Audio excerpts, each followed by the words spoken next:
Yes, bonjour à toi et bienvenue dans cette nouvelle vidéo. Je suis très content de te retrouver ici pour un sujet qui va être vraiment passionnant.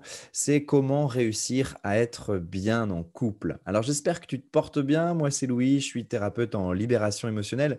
Je suis médium si tu veux et en fait j'ai une capacité, une aptitude très rapide à voir ce qui bloque chez les gens et j'ai aussi un don de guérisseur qui permet bien, de libérer ses souffrances rapidement.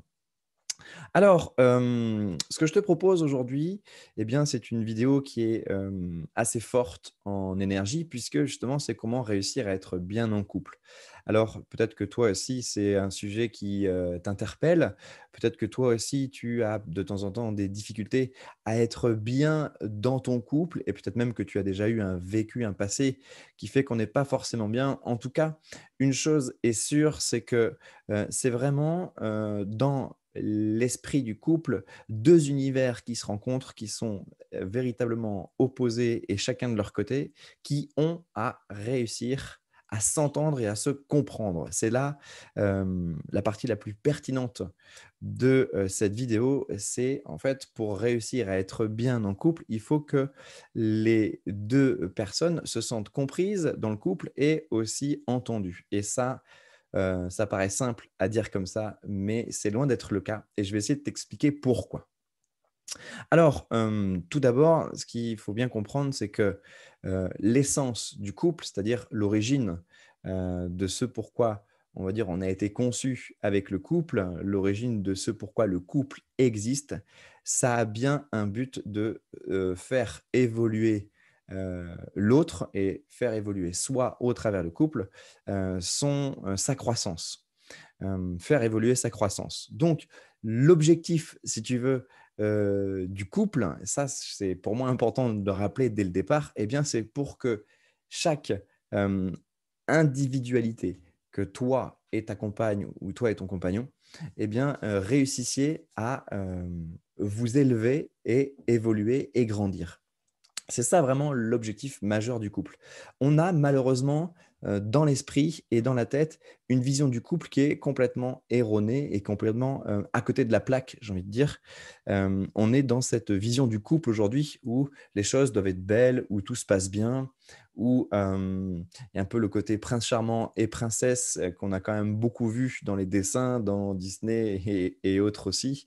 Donc on part quand même avec une vision du couple qui est quand même assez erroné, puisque à l'origine, le couple n'est pas conçu et construit pour ça. Vraiment, c'est pour ça que j'insiste sur ce point parce que c'est à partir de ce point-là que toute la suite de la vidéo va pouvoir découler. C'est que à l'origine, le couple, c'est vraiment un rassemblement de 2 êtres qui se sont choisis, en fait, au niveau de la conscience, donc au niveau des âmes, les âmes se sont choisies pour évoluer entre elles et se faire grandir. C'est ça l'objectif du couple, c'est se faire grandir. C'est ça vraiment l'unique but du couple, c'est se faire grandir. Et la conséquence de ça, c'est qu'on est vachement heureux, qu'on est vachement épanoui et qu'on peut vivre un rêve d'amour avec l'autre à condition qu'on se fasse grandir au travers le couple. Malheureusement, on a mis ce deuxième but secondaire, c'est-à-dire que tout soit bien, ça soit magnifique, on ait des enfants, une famille, une maison et cetera. On a placé ça en premier, alors que ça, c'est la conséquence, en fait, du travail qu'on fait sur soi et donc la résultante du bonheur, qu'on a quand on se fait grandir au niveau du couple. Vous avez remarqué que, tout ce qui est conflit de couple, tout ce qui est incompréhension, tout ce qui est colère, tout ce qui est, «Je ne suis pas content, l'autre ne fait pas ce que je veux» ou, «Il ne me comprend pas, il ne m'entend pas, j'ai beau lui dire les choses, il ne les fait pas» et cetera. Tous ces conflits-là, toutes ces choses-là qu'on peut vivre au sein du couple, eh bien, hem, c'est, on va dire, hem, une clé pour comprendre chez soi-même les difficultés qu'on porte à l'intérieur de nous. En gros, quand il y a quelque chose qui t'énerve chez l'autre, il porte peut-être des énergies en lui qui vont activer des souffrances chez lui, mais si tu guéris les souffrances en toi qui, du coup, sont activées par ton conjoint, quand tu auras envie de lui demander quelque chose, pour améliorer le couple, eh bien, tu ne vas plus être en réaction puisque en toi, l'autre ne va plus renvoyer, si tu veux, tes propres souffrances. On a une tendance un petit peu à considérer que c'est l'autre la cause de nos souffrances, sauf qu'en fait, l'autre, ce n'est qu'un déclencheur. Il n'a pas la capacité de nous créer de réelles souffrances. Il n'est que là pour les réveiller et les révéler, donc les faire remonter à la surface pour que justement, on regarde en soi ce qui se passe. Donc, en un, première des choses vraiment à retenir, c'est que l'origine du couple, le but du couple, c'est de se faire grandir soi individuellement. Donc, dans ce but 1, on va dire qu'en 2, la conséquence de ça, eh bien, c'est tout le bonheur qu'on peut vivre, c'est-à-dire l'amour, vraiment cette complicité forte, des moments intenses dans l'amour et dans l'intimité, des partages extraordinaires, des voyages super, des repas romantiques. Tout ça, vraiment, c'est la conséquence du point numéro 1. Donc, point numéro 1, le couple sert mon évolution individuelle. Et pour ça, c'est génial parce que ça va me créer du bonheur après d'être avec l'autre et justement de vivre tous ces moments de partage et de bonheur. Donc ça, c'est important que ces deux premiers points soient mis dans l'ordre. Après, donc le troisième point, ça va vraiment être d'intégrer que l'autre est un déclencheur de mes propres souffrances. Et c'est ça qui est vraiment chouette. Et c'est là toute la difficulté et là toute l'importance de cette vidéo. Eh bien, c'est vraiment dans ce troisième point qu'on va trouver les plus grosses difficultés à faire en sorte que le couple se sente bien au sein du foyer, au sein du couple. Donc, ce troisième point, comprendre que l'autre est le déclencheur de mes souffrances, eh bien, c'est sûr que face à ça, quand on n'a pas d'outils, c'est quand même assez compliqué. Vous connaissez sans doute, ou peut-être pas du tout, et donc c'est chouette que vous allez pouvoir le découvrir peut-être au travers de cette vidéo, c'est la thérapie Imago. Moi, j'ai découvert cette thérapie un jour en allant voir un acupuncteur et il y avait écrit sur la porte du cabinet où tous les thérapeutes sont regroupés, il y avait écrit dedans thérapie de couple Imago, Imago.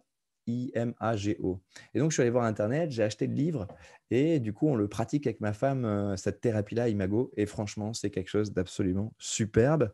Alors, je profite de cette occasion eh bien, pour t'en faire part aussi de cette thérapie Imago parce que c'est vraiment quelque chose de super. En gros, si tu veux, ça permet à l'autre de se sentir écouté, entendu, sans jugement et donc de créer un espace pour l'autre qu'il se sente entendu. Si tu veux, pour te résumer très simplement cette technique, donc tu vois, par exemple, là, c'est toi et on va dire là, c'est ta conjointe, ta femme. Donc, toi, tu décides d'entendre ce que ta femme a à te dire. Et tu vas voir, c'est une méthodologie qui est très simple, mais qui est vraiment efficace. Et tu vas voir, je vais t'expliquer un petit peu les difficultés que ça peut résoudre, que ça peut engendrer du moins. Donc, ta femme, elle veut te dire un truc, voilà, j'en ai marre que tu fasses jamais la vaisselle, ou j'en ai marre que quand je te dise de ranger tes chaussettes, tu les laisses toujours traîner. Admettons, elle te dit ça. Toi, en fait, ton but ici, c'est de dire, OK, je t'entends me dire que je ne range pas mes chaussettes et que tu en as marre et que quand je ne fasse pas la vaisselle, ça t'énerve. Et tu termines la phrase en disant c'est bien ça. Et donc la personne ici en face, donc qui se sent entendue, va dire oui, c'est bien ça. Et elle va rajouter des choses, elle va expliquer d'autres choses. Donc le but, si tu veux, c'est que quand tu fasses cet exercice, tu permets à l'autre de s'exprimer clairement. Et qu'est-ce qui se passe? C'est là que ça devient intéressant. C'est que quand l'autre, il s'explique sur ce qu'il a à te dire à toi. Et que toi, ici, tu es en réception en disant, OK, je t'entends me dire que tu n'es pas contente que je ne fasse pas la vaisselle ou je ne range pas mes chaussettes. C'est bien ça.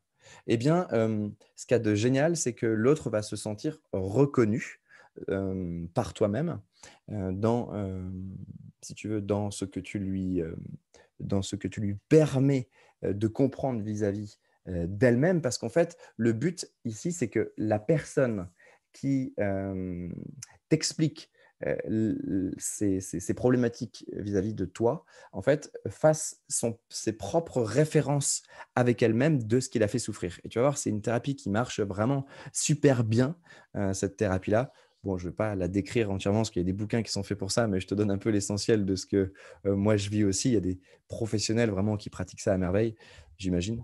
Euh, donc, si tu veux, ce qui est top, c'est que cette personne-là qui exprime son problème, elle a un espace bienveillant, qui ne va pas juger parce que là, tu vas juste être en mode répétition. Tu vas juste simplement répéter avec les mots de l'autre. Et c'est ça qui est très important, c'est que tu répètes avec les mots de l'autre ce qui lui arrive et ce qu'elle exprime. Et ça, c'est très important puisque on est toujours en train d'interpréter avec ses propres mots ce qui arrive chez l'autre. Donc ça, vraiment, mets-le dans un coin de ta tête, c'est vraiment quelque chose de très pratique.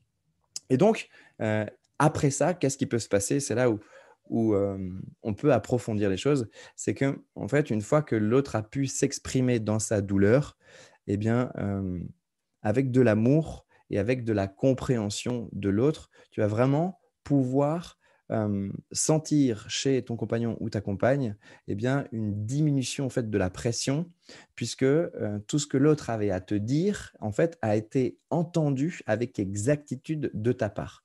Et ça, c'est vraiment quelque chose de génial parce qu'en fait, là où résident les plus grandes difficultés dans le couple aujourd'hui, c'est vraiment l'hiver. Donc, vraiment la chose la plus importante, c'est que tu sois disponible pour que l'autre entende ce que tu as à lui dire. Et quand tu es disponible et que tu ouvres, si tu veux, un espace, l'autre va se sentir accueilli, vraiment dans ce qu'il est vraiment. Et donc, comme je te disais, cette petite étape d'après, c'est que ça peut faire référence à des choses de son passé, des choses qui se sont passées dans sa famille. Et bien souvent, quand tu crées un espace pour que l'autre se sente compris, eh bien, il va faire ses propres références tout seul de ce qui lui est déjà arrivé comme scène dans sa vie, peut-être avec ses parents, peut-être à l'école, etc. Et va faire, et en fait, le cheminement thérapeutique, entre guillemets, va faire son chemin. Et ça, c'est quelque chose que j'avais envie de te témoigner dans cette vidéo parce que c'est vraiment une thérapie qui permet d'aller plus loin. Donc ça, c'est une parenthèse, si tu veux, mais c'est quand même un outil qui est très pratique. Si tu ne le connaissais pas, voilà, en voilà un peu un extrait. Et puis, autre chose que j'aurais envie de te partager sur comment être bien en couple, euh, en fait, c'est d'accorder euh, une fois que tu as bien compris que le couple servait, hem, chacun des membres du couple, on va dire, à évoluer, une fois que tu as accordé, cette conscience-là, que l'autre permet de te faire évoluer, eh bien, en fait, c'est simplement de prendre un temps pour aller voir dans l'énergie, pour aller sentir dans l'énergie, là où l'autre souffre. Parce que bien souvent, en fait, on veut changer l'autre. Et c'est ça qui est compliqué, c'est de tout le temps vouloir changer l'autre. Il y a vraiment deux niveaux de conscience qui sont différents avec ça. Le premier, c'est que, en fait, quand tu vois l'autre dans ses souffrances, tu sens et tu pressens déjà comment il pourrait être mieux en dehors de ça. Mais le problème, c'est ce deuxième point-là, c'est qu'en fait, toi, tu veux le changer à ta façon. Tu veux le changer avec tes perceptions et tu veux le changer avec tes mécanismes qui te sont propres. Et là où tu dis, bah, moi, je ferais ça comme ça, moi, je ferais ça comme ça. Et donc, du coup, tu veux projeter ta façon de faire sur l'autre alors que l'autre ne va pas du tout, du tout, du tout fonctionner comme ça. À ce propos, tu peux regarder la pièce de théâtre Les hommes viennent de Mars et les femmes viennent de Vénus. Ça explique beaucoup de choses sur les compréhensions des mécanismes de la femme et de l'homme et comme quoi on n'a pas du tout les mêmes références. C'est, je trouve, une pièce qui permet vraiment de comprendre beaucoup de choses et c'est très pratique. euh, Elle est très sympathique d'ailleurs à regarder. Donc, je t'invite vraiment à regarder ça. Donc, les hommes viennent de Mars et les femmes viennent de Vénus. Et puis, donc, ce qui a vraiment d'important, c'est de permettre à l'autre d'exprimer sa souffrance telle qu'il la ressent. Parce que à partir du moment où tu comprends que quand l'autre te fait réagir ou quand toi tu fais réagir l'autre, en fait, ça ne t'appartient pas réellement. Ça appartient à la souffrance de l'autre.